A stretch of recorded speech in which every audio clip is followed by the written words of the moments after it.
cat? And like, do we have connections in our past lives? Because I feel Well, you know past lives is an illusion. I mean, not in but other I understand dimensions. what you mean. In other dimensions. You do.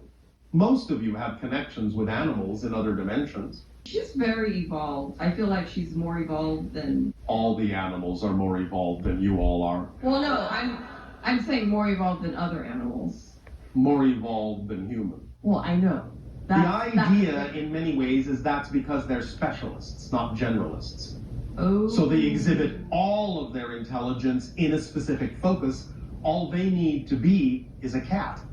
Do you understand? Yeah. And therefore, all their intelligence goes into being a cat. So they don't have to always think the way you do, know the things you know, because you're a generalist as a human. That's your definition. They exhibit a very high degree of intelligence. All animals do, because all they have to be is what they are. And they are specialized in that way as reflectors for you. That doesn't mean they don't have their own understanding of their own lives and their own purposes and their own choices, but what they are is highly focused.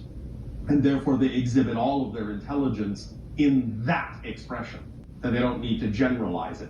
Although some animals are learning to generalize as a reflection for you, because some generalization, as in with some cats and dogs and dolphins and whales, will lure you into more of yourself as well. So they perform that function too, by being generalized when they need to be, but that's just an aspect of their specialized focus. So, the adventures that you may have with your cat, which of course isn't always a cat in other dimensions, as you understand it, do happen.